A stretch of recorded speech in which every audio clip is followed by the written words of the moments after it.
शबनम अकेले ही एक टेबल पर बैठकर खाना खा रही थी और जावेद अलग टेबल पर। 5 सालों के बाद उनके चेहरे में कोई खास फर्क नहीं आया था। शबनम को खाते खाते कुछ याद आया और वह खाना छोड़कर जावेद के टेबल की तरफ बढ़ी। शायद उसे 5 साल पहले की कोई बात याद आई थी। आपने खाने से पहले इंसुलिन का इंजेक्शन लिया है कि नहीं? शबनम ने जावेद से पूछा। इंजेक्शन लिया है, लेकिन 5 साल तक तलाकशुदा जिंदगी गुजारने के बाद तुम्हें कैसे याद है? जावेद ने पूछा। जावेद, मैं एक औरत हूँ। तुम्हारे जाने के बाद इतना मेरा किसी ने ख्याल नहीं रखा, जावेद ने कहा। अगर ऐसी बात थी तो तुमने मुझे तलाक क्यों दिया? वह तो तुम जानती हो, 5 साल साथ रहने के बाद भी तुम माँ नहीं बन पाए, और बच्चा तो हर किसी को चाहिए। अगर तुम बच्चा पैदा करने के लायक होते तो क्या मैं नहीं देती? शबनम ने कहा और अपनी टेबल की तरफ बढ़ गई। जब वे दोनों होटल से बाहर निकले तो फिर मेन गेट पर उनकी मुलाकात हो गई। चलो कुछ दूर साथ चलते हैं, जावेद ने कहा। जिंदगी भर साथ चलने का वादा था, लेकिन तुमने ही मुझे तलाक देकर घर से निकाल दिया, शबनम बोली। जो होना था हो गया। अब यह बताओ कि तुम यहाँ आई कैसे? जब तुमने तलाक दिया तो मैं अपने माँ बाप के पास गई। वे इस सदमे को बर्दाश्त नहीं कर सके और 6 महीने के अंदर ही दोनों चल बसे। मैं तो उनकी कब्र पर भी नहीं जा सकी, क्योंकि औरतों का कब्रिस्तान में जाना सख्त मना है। उसके बाद मैं भाई के पास रही थी। भाई तो कुछ नहीं बोलता था, लेकिन भाभी के लिए मैं बोझ बन गई थी। वह रात दिन मेरे भाई के पीछे पड़ी रहती और मुझे जलील करते हुए कहती थी, इसकी दूसरी शादी कराओ, नहीं तो किसी के साथ भाग जाएगी। तुम नहीं जानते कि कोई मर्द तलाकशुदा औरत से शादी नहीं करता। सबको कुंवारी लड़की और कुंवारा बदन चाहिए। भाई बहुत इधर उधर भागा, पर कहीं कोई मेरा हाथ थामने वाला नहीं मिला। आखिरकार उसने एक बूढ़े आदमी से मेरी शादी करा दी। वह दिन भर बिस्तर पर पड़ा रहता और मैं उसकी एक नर्स हूँ। उसे समय से दवा देना, खाना खिलाना, बाथरूम ले जाना, यही मेरी ड्यूटी है। मुझे यह भी मालूम है कि तुमने दूसरी शादी कर ली और तुमको दोबारा एक कुंवारी लड़की मिल गई, लेकिन मेरी जिंदगी को तुमने सीधे आग की लपटों में फेंक दिया और मैं नामुराद दूसरी शादी के बाद भी जल रही हूँ। तुमने मुझे तलाक दे दिया और मेरे कुंवारे बदन का सारा रस निचोड़ लिया।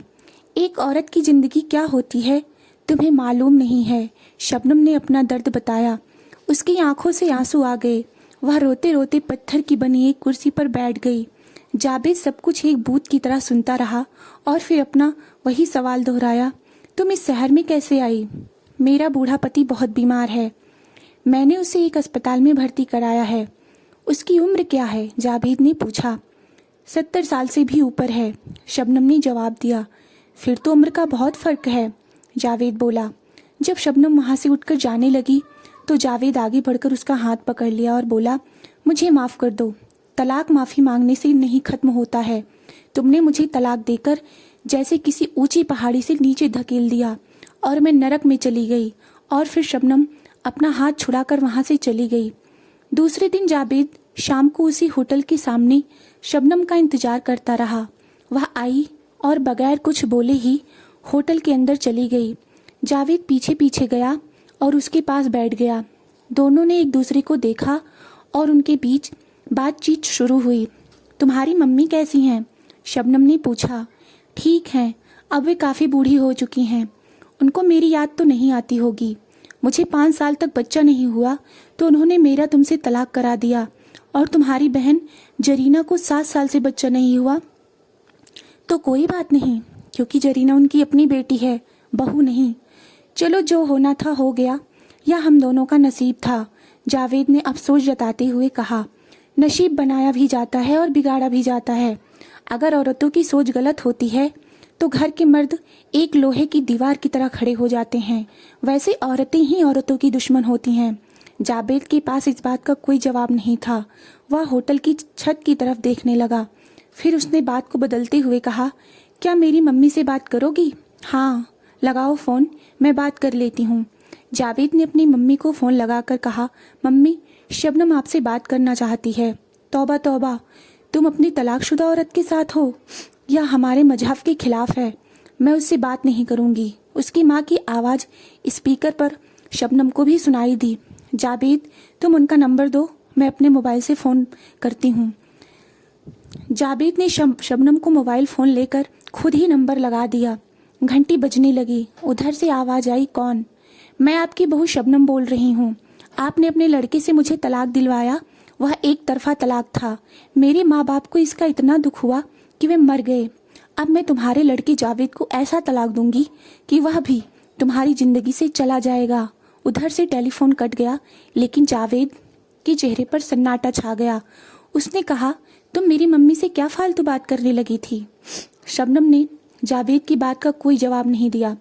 अब भी वे दोनों कई दिनों तक रात का खाना खाने उसी होटल में आए, लेकिन अलग अलग टेबलों पर बैठकर चले गए, क्योंकि रिश्ता तो टूट ही गया था और अब बातों में कड़वाहट भी आ गई थी। एक दिन होटल में शबनम जल्दी आई। खाना खाकर बाहर पत्थर की बनी कुर्सी पर बैठ गई और जावेद का इंतजार करने लगी। जावेद जब खाना खाकर निकला तो शबनम ने उसे आवाज़ दी, आओ कहीं दूर तक इन पहाड़ों में घूम कर आते हैं। मेरे बूढ़े पति के अस्पताल से छुट्टी हो गई है। मैं अब चली जाऊंगी, इसके बाद यहाँ नहीं मिलूंगी। वे दोनों एक दूसरे के साथ हिल के पास चले गए, जहाँ ऐसी ढलान थी कि अगर किसी का पैर फिसल जाए तो सीधे गहरे फीट नीचे जाकर नदी में गिरे।